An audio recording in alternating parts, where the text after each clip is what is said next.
I am very pleased this morning to be able to introduce to you Charlene Chan. Charlene Chan, she has been living and working for the past 3 years in Kenya as the head of marketing and internet and innovation in the Nairobi office for Kickstart International, they are a non-profit social enterprise whose mission is to promote sustainable economic growth and employment. As getting a Bachelor of Science in Psychology and Computer Science from Duke University, she then became an IT consultant at Deloitte Consulting in Boston, where she then pursued her MBA at the University of California in Berkeley. While earning her MBA, she became interested and started working in West and East Africa.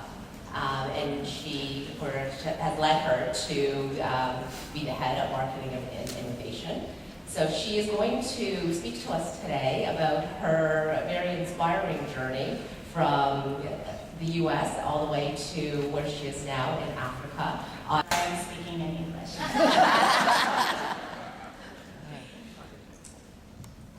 In 1971, my parents, Sundonglong, Li Huinhuin, left Taiwan to start a new life in the United States. They, like all of you first-generation Taiwanese immigrants, left behind their family, friends, and homeland in order to provide their yet unborn children with the best personal, academic, and professional opportunities possible.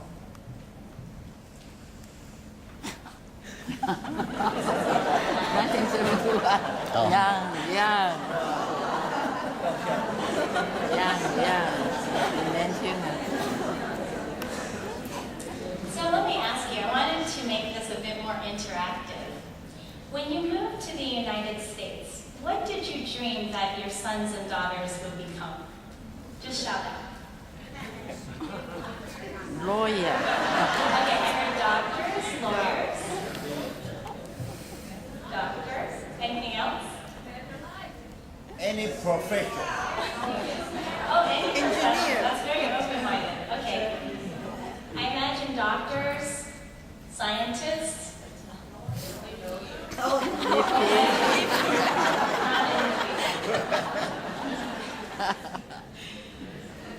Really interesting. So I can pretty much guess that most of you, in fact, none of you, including my own parents, dare dream that your daughter would ever leave behind the American dream to work in sub-Saharan Africa, or Huichu.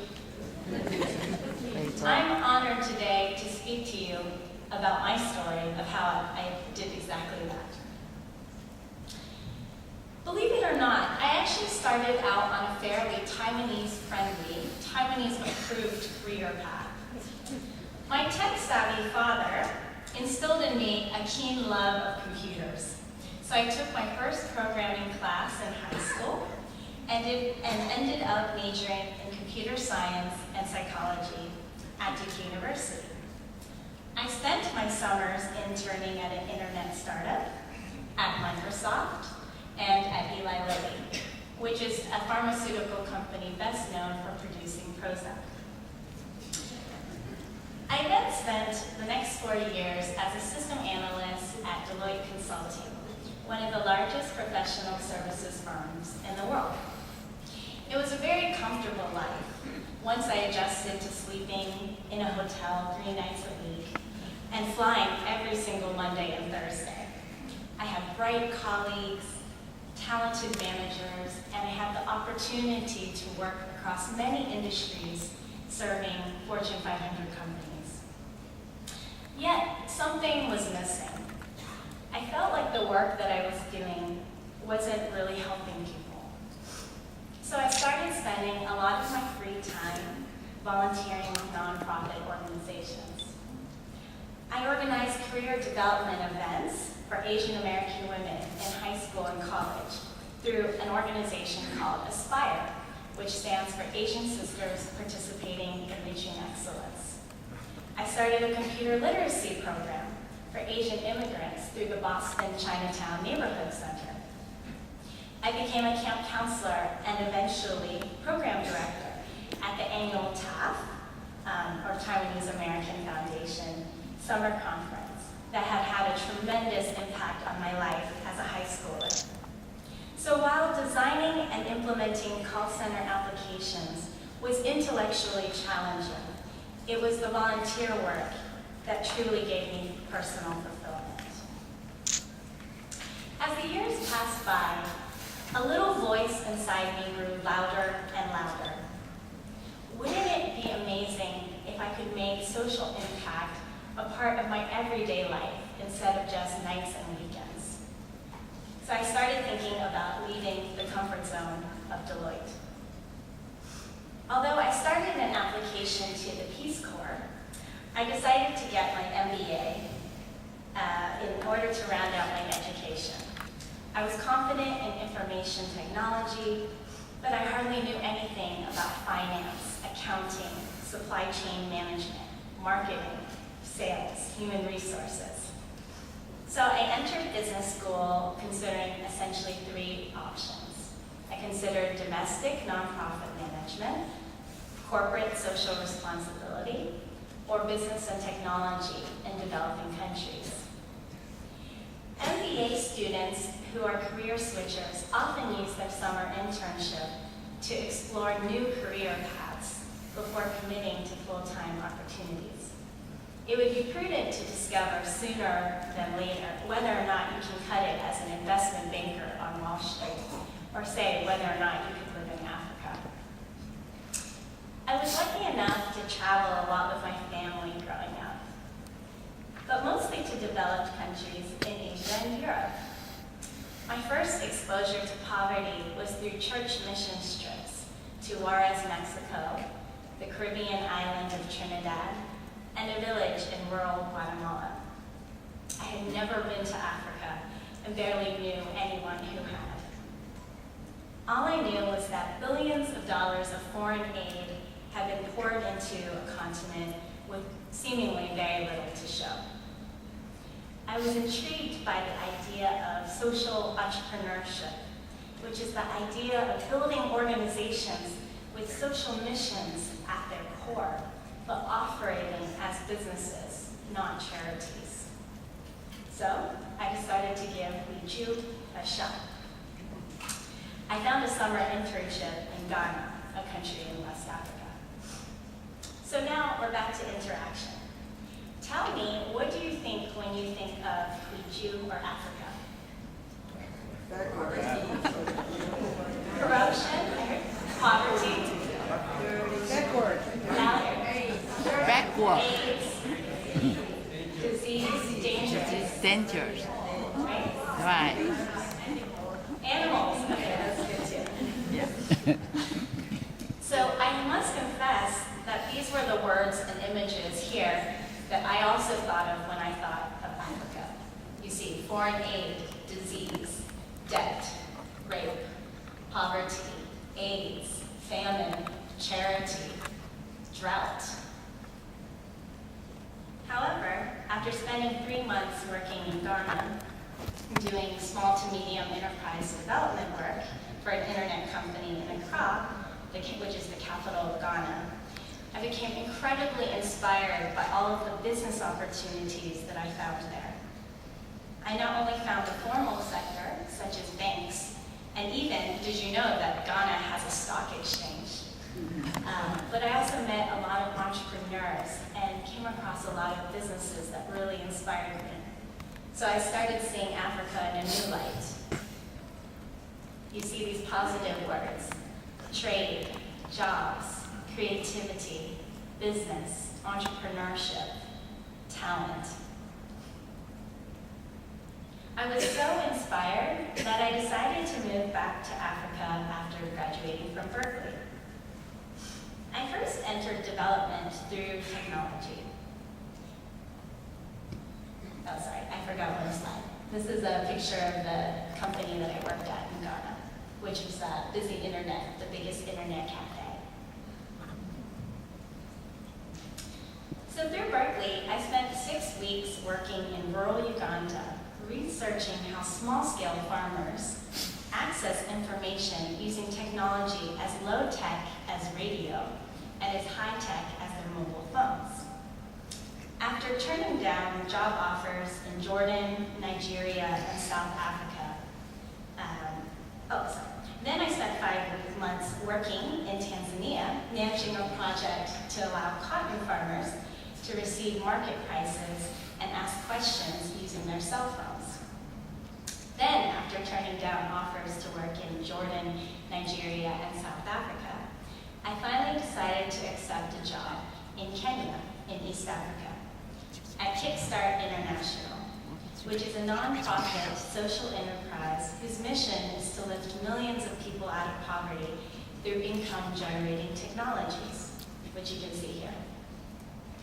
Kickstart was one of the first organizations to use a market-based approach to development, meaning that we sell our products instead of giving them away. So you can see that the irrigation pump on the left is $60, and the one on the right is $140. We have sold human-powered irrigation pumps to over 215,000 small-scale farmers, who on average own 1 to 2 acres of land and make only $2 to $3 a day. The theory of change is that when a farmer uses our moneymaker irrigation pumps to irrigate during the seasons of the year when it does not rain, he or she can grow produce year-round, selling tomatoes, cabbages, etc., when demand is high but supply is low. On average, a farmer who is making only $100 a year can increase his or her income by $750 in just 1 year. So just to help you visualize, I'd like to show you a video by one of my former colleagues speaking about the work that we do.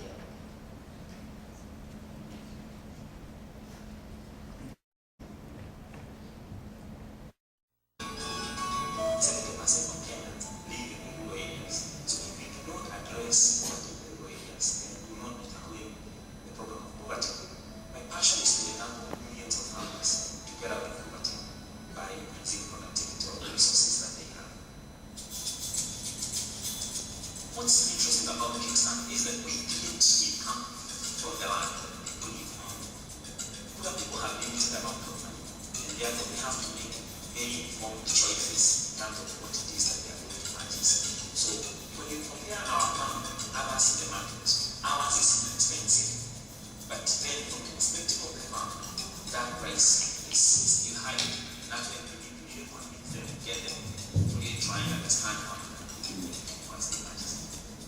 The money generated from the farm is generally invested in our economy, creating more new businesses, creating more new income, creating more new jobs, and that has a lot of effect on the local economy and the national economy. One of the things that really hits my heart is that we need to be able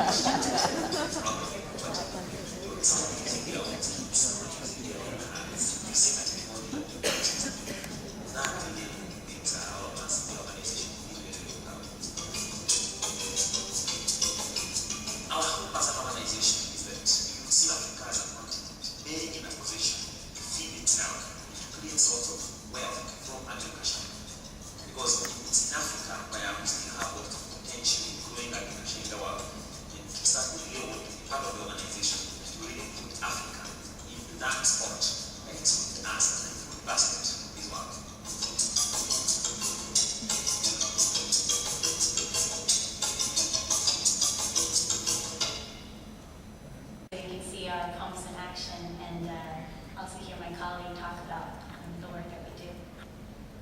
So my work at Kickstart has been both incredibly challenging, but also incredibly rewarding. In my first role as a product manager, I had the opportunity to design a financial service that allows farmers to purchase moneymaker pumps using their cell phones. One thing you may not know is that in many developing countries, the people there have leapfrogged in terms of technology. So for example, very few Kenyans have landlines, like have landline telephones, but over 70% own at least one mobile phone. They not only use their mobile phones to call and send text messages, but they also use their phones to send and receive money. They do this using a service called M-Pesa. Pesa is the Swahili word for money.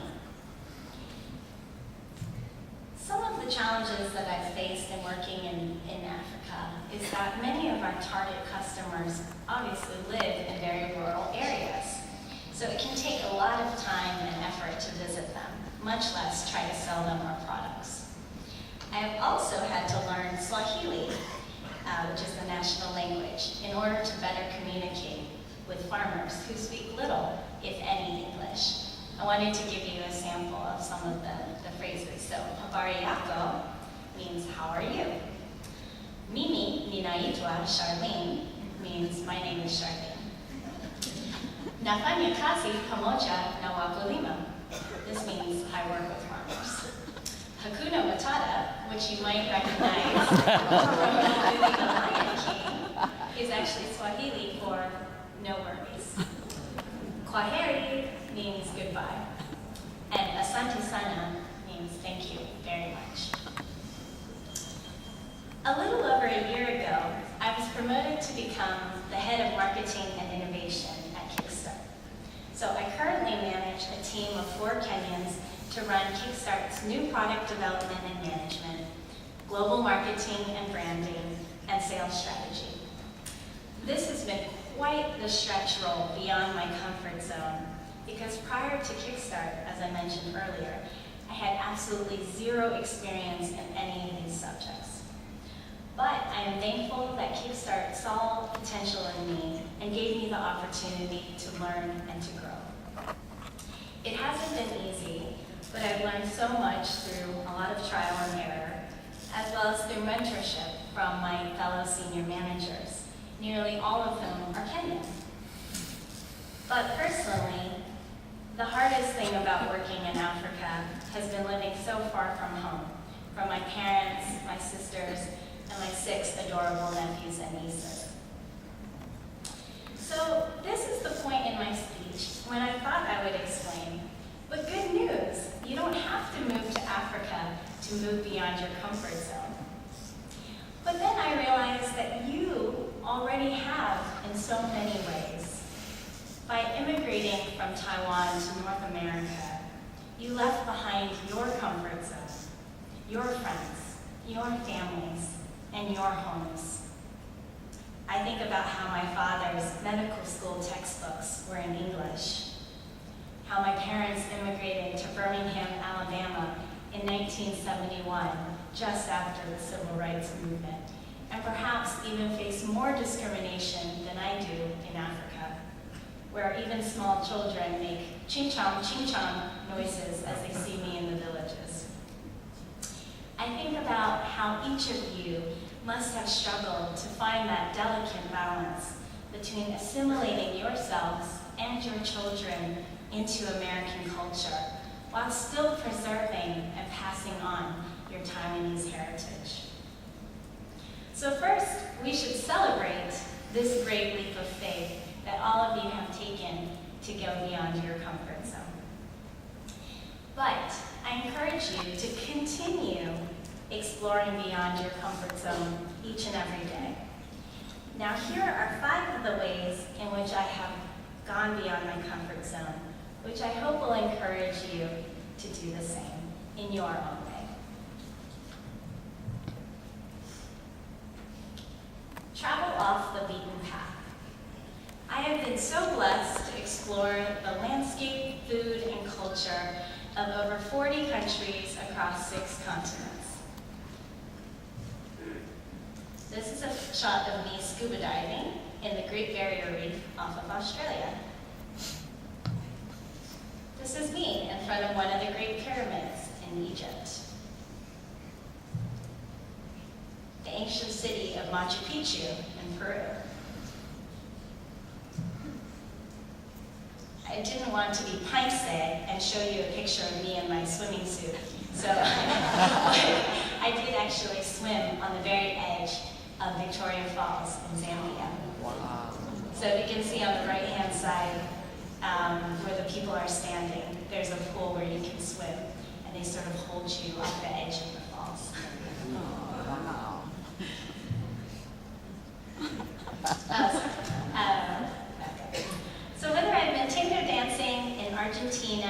floating in the Dead Sea in Jordan, or tracking mountain gorillas in Uganda, each trip has enriched my life with unique and unforgettable experiences. It can be frustrating to not know where you're going and to struggle to order food, much less understand what it is you're even eating. But there are countless travel guides that can help you navigate, whether you're backpacking on a budget or booking a luxury travel tour. And it's never too late. I've been so proud of my parents, who used to travel to more developed countries like Italy. This is them in front of the Leaning Tower of Pisa. But over the years, they've become much, much more adventurous. They have also been to Machu Picchu in Peru. They've explored India. This is them in front of the Taj Mahal. And they spent over a month on safari in Kenya and Tanzania. So you can see them with Maasai warriors. Secondly, I've expanded beyond my comfort zone by riding strange animals. So I know this is an odd one. You might feel a loss of control. I know I certainly did when I competed in a 10-kilometer camel race, which is the bottom left-hand photo, in northern Kenya. And I've also held on for dear life to an ostrich, which is on the right-hand side. And I also do more normal things like ride horses.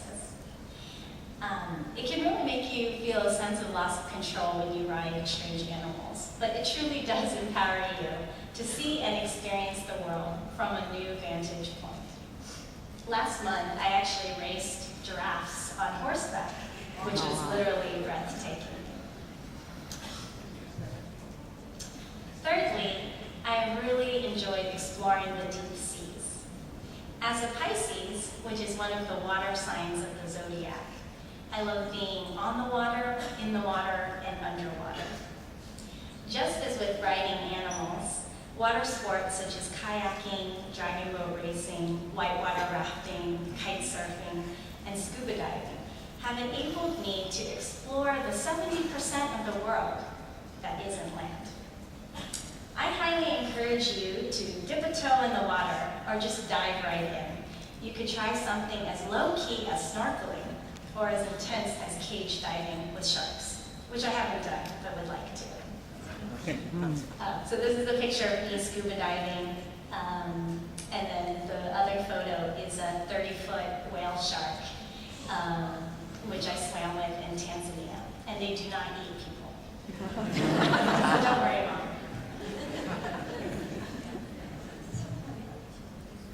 Fourth, I've explored beyond my comfort zone by committing to a physical challenge every single year since 2008. So in 2008, I ran the Nike Women's Half Marathon in San Francisco. In 2009, I climbed Mount Kilimanjaro, which is the highest peak in Africa at 19,341 feet. In 2010, I climbed Mount Kenya, which is the second highest peak in Africa at 16,355 feet. In 2011, I ran the Kenya Airways Masai Mara Half Marathon. So literally you're running in an area that is frequented by animals, but I did not have to run faster than the lions. And in 2012, I competed in 2 sprint triathlons, which basically consists of 750 meters of swimming, 20 kilometers of biking, and a 5-kilometer run. I did both of these on the coast of Kenya, so you can see the children who are cheering me on. Now, mind you, I'm not a particularly athletic person. Sports weren't very big in our family.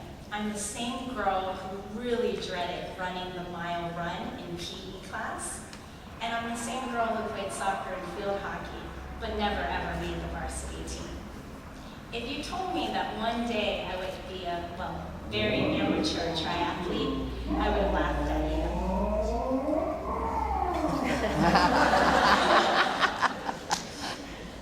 So all it takes is a lot of time, a lot of dedication, and discipline, but I guarantee you,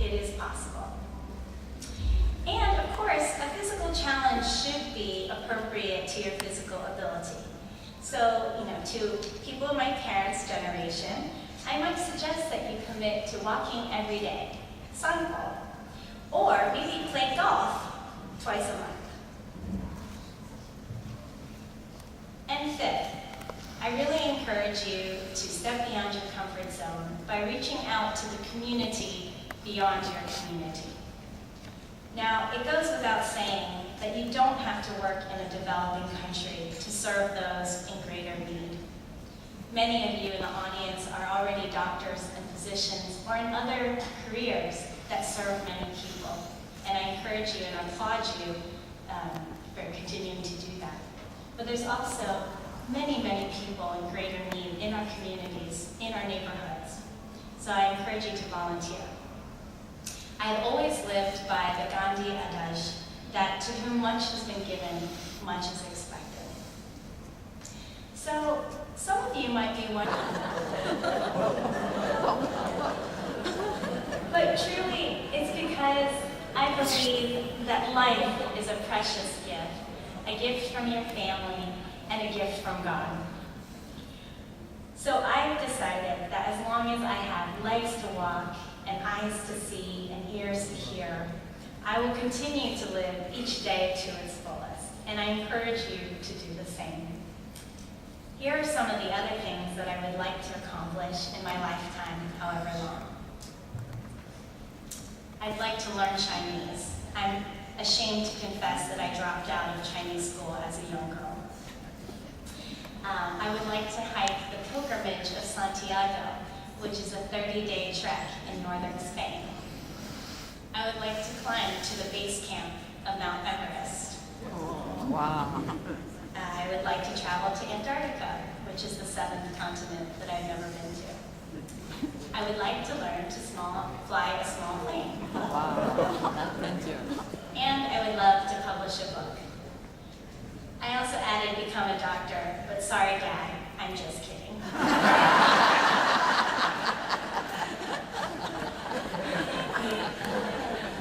So now, I'd actually like to turn this back to you guys. I'd like each of you to take a minute or two to write down, I think the hotel's giving you a little notepad, write down at least one thing that you would like to do to go beyond your comfort zone. So I'm going to give you 1 to 2 minutes, and then I'd like some people to be brave enough to share what they wrote down.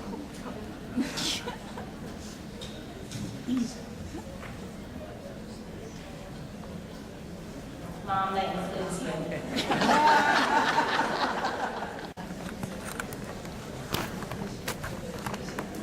Comfort zone is sharing what you want to do in front of everyone.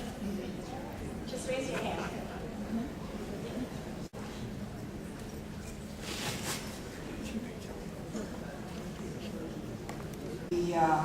Going beyond my comfort zone. I've been thinking about doing this, but it's been pretty easy. I want to do an oral history on myself, my career, and then I am going to try to write a book.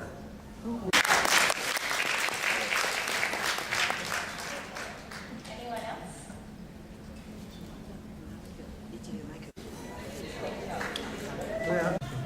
Well, I like to popularize the written Taiwanese language, and I am always interested in language. And I am a physician, but I live in America for 50-some years, 53 years. At all. I don't read the music. Although I have a son that's a PhD in. Learn to play guitar, which I've never tried before.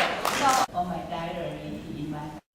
So I think that's what gives me a lot of materials that I would write it because they're only written in Chinese, right? So I like to write them up and so I can pass it to my children.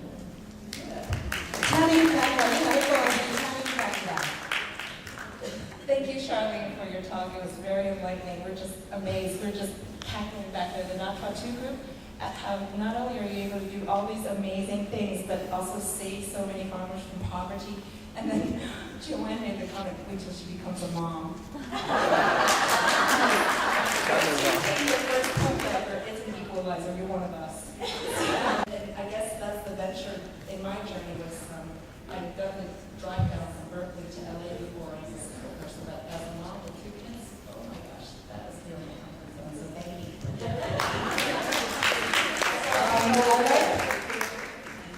I would like to one day abandon my husband and go to Africa. And the reason I want to help people get some clean water to drink.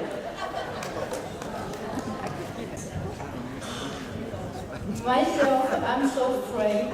I wish one day I have the courage to experience skydiving.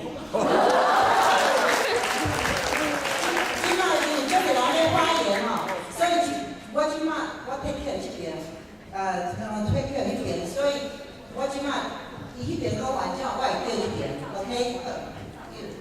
Just have a quick inspiration from you. Thank you.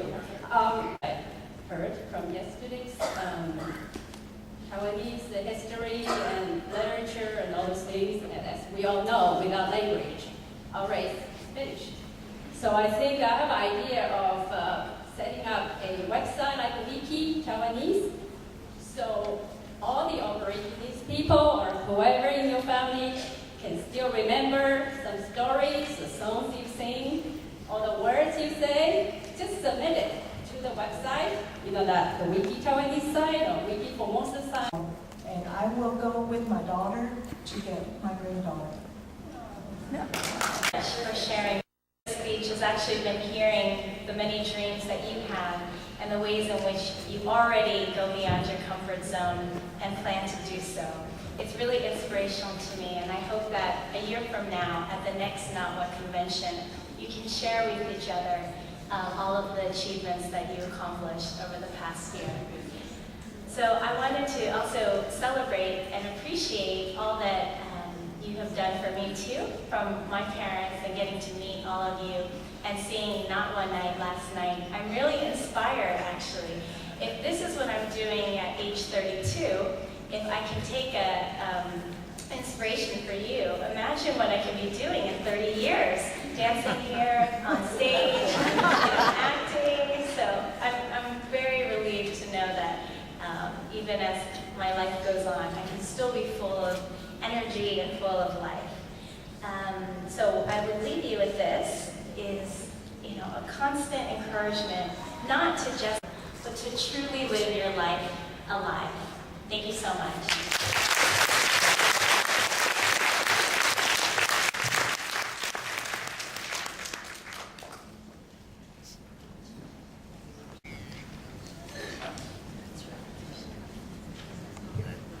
咱即马有一点仔时间，所以若还佫有 question， 会当 make can ask question. We still have a little bit of time, so if anybody want to ask question or make some comment, or we can do it. 你要学中文，从现在开始，应该给你爸爸妈妈鼓掌。我觉得你的 bucket list 最 challenge 是 pick up a boy as your husband， 你就会知道 how hard it is, and it's a lifelong explore. I hope someday you will celebrate. In the child, can you share with us? Because that's the most important things, because we don't know how to overcome our difficulty. Good question. I think that everyone handles stress or obstacles in different ways. I think for me, grounded is just trying to remember what's important. And it sounds very cheesy to say, don't sweat the small stuff. But I think truly what has helped me gain perspective is just realizing that whatever I'm going through at the time is really not a big deal in the grand scheme of things. I think I've been really blessed that I haven't suffered a lot of challenges, either physically or emotionally. But I think for me, I just try to get perspective and say, you know what, this really isn't that big of a deal. And just to know that you're going to live another day and see tomorrow. And that also, even through all the challenges, I actually believe that you learn more from your failures than you do from your successes. And you learn more from bad managers, which I've had many of, than from your good managers. So I try to take every experience as a learning opportunity that I can apply to future experiences. But I think also, my faith is really important to me, and that's something that also keeps me grounded, just knowing that I'm just a little person in the universe, and there's so much more going on. Good. I'm hoping great talk. I have a question for you, actually, it's two-part. Curious about your change in worldview once you travel. I mean, I guess a lot of us who don't travel around the world may have a certain perception of what we hear about other parts of the country through the world thinks or understands of us, the Taiwanese people. Gorgeous question, thanks for that. About how my worldview has changed. I mean, I hope to share with you just a glimpse of how, by the image of Africa as most people see it, and then the image of Africa as I've seen it, and I know it exists. I think I've seen a lot more of the opportunity. So, particularly in Africa and other developing countries where people really focus on the negativity. They focus on the war, the political corruption, the disease, the poverty. I see the positive. So I think now when I travel to other places in the world, especially in developing countries, it's really eye-opening. So instead of seeing poor people as poor and that being the only identity which defines them, I see them as who they are. Their mothers, their fathers, their sisters, their brothers, their parents. They are farmers, they are entrepreneurs. So I think that's the way in which my worldview has really changed in terms of how I see developing countries and the people in them. I think in terms of how the world views us, I mean, in my opinion, I don't see a lot of Dawanlang, or actually many Asian Americans in my kind of work. I'm one of the few Asian Americans that I've ever encountered working in Africa over the last few years. And that's always sort of saddened me. I mean, it comes from a place of, I understand, I started my talk by asking you what you dreamed your children would become.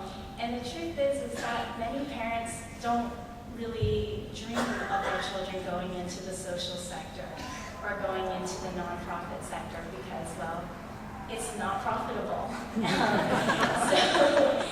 in that sense, I felt really grateful to have the opportunity, and I hope to inspire other Asian Americans and other Dawanlang to, they don't have to move to Africa, but just to give back to the community in some way, because I do feel that we are really blessed, and I want the world to see Taiwanese people and Asian Americans as giving back, because, I mean, if anything, with our talents and our intellect and the work experience, I mean, all the skills that we have can really be used to change the world.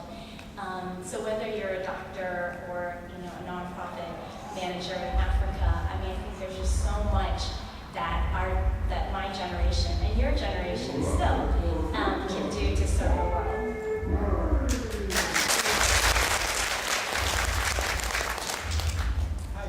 Sharon, I'd like to mention to you about the real zone for you. I wish you be a first Taiwanese lady married to 3 husbands, and that would really satisfy your parents. I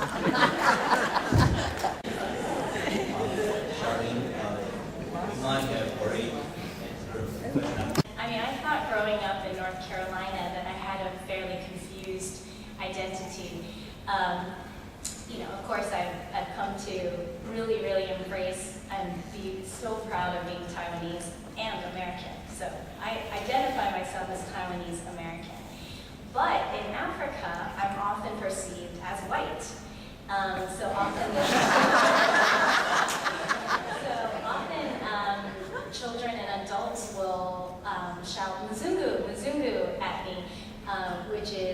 basically the word for foreigner or white person.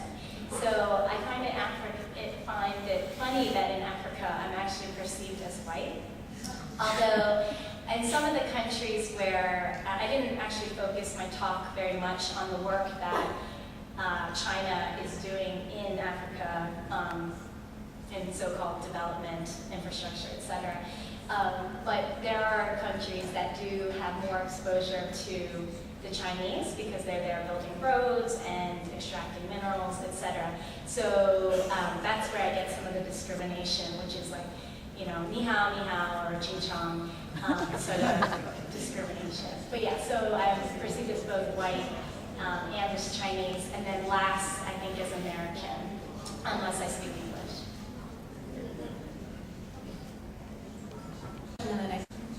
I've had a lot of friends who've been on Peace Corps to different countries in Africa, and they often come back quite discouraged about their experiences. And I'm wondering, you know, it seems like you've had very positive experiences. Do you think it's unique to Kenya, or is it, you know, just how Kickstart is doing the work there? That's a great question.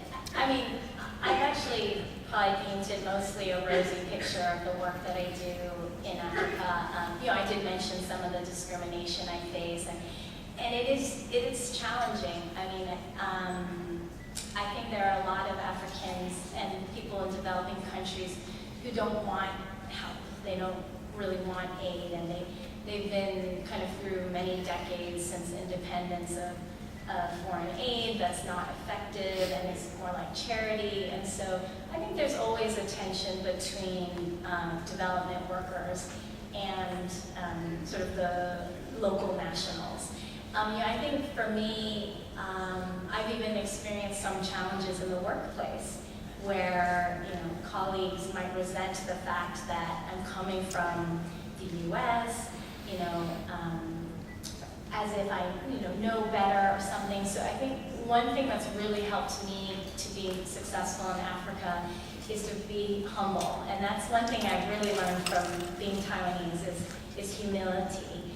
And so I always try in the workplace to say, you know, I'm not claiming to be an expert. I don't know any better than you.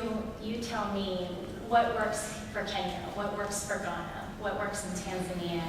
And so I always try to take an approach of learning first before I try to teach. And I think that's definitely a Taiwanese value that has really served me well in Africa. And then my comment was just to say thank you.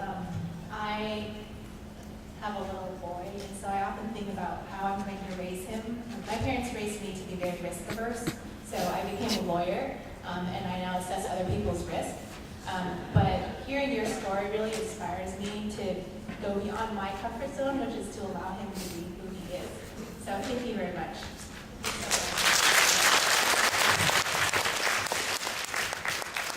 Say thank you very much to you.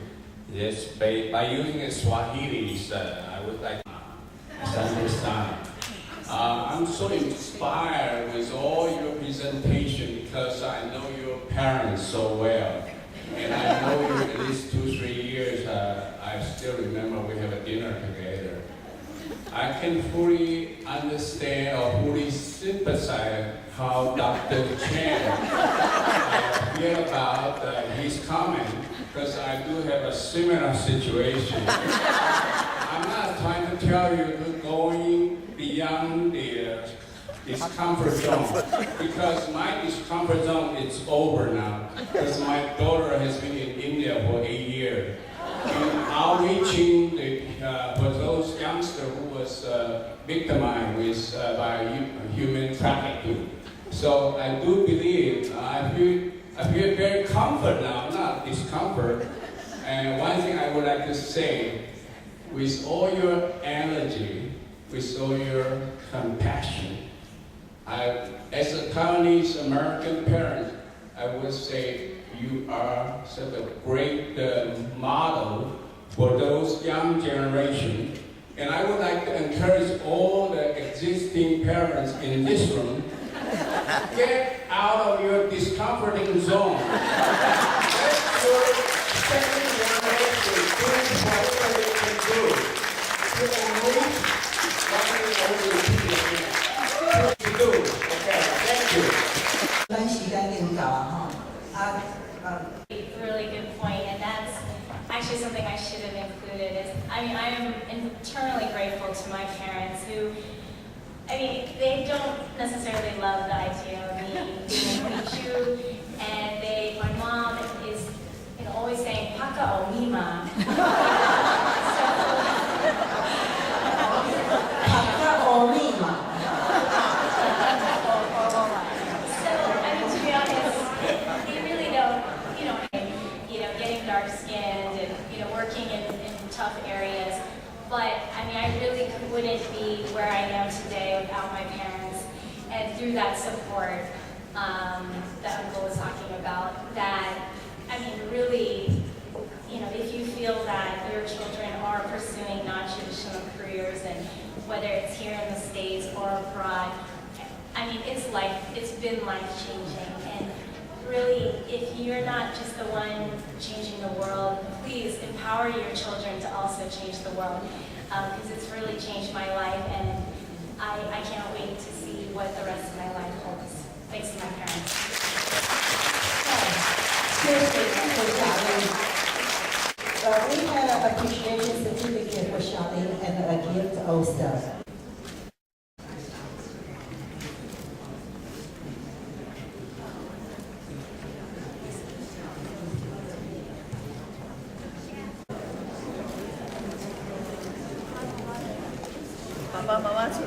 Men.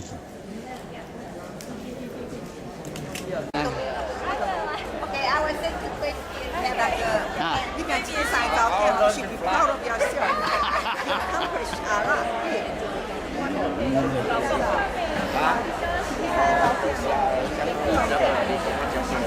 Very inspiring.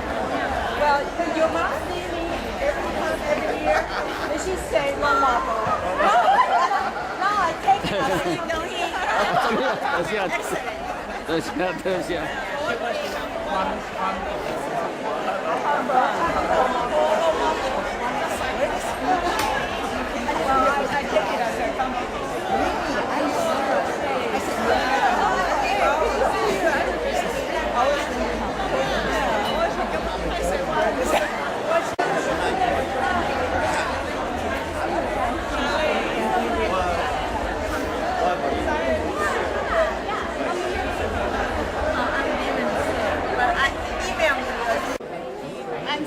真情的告白啊！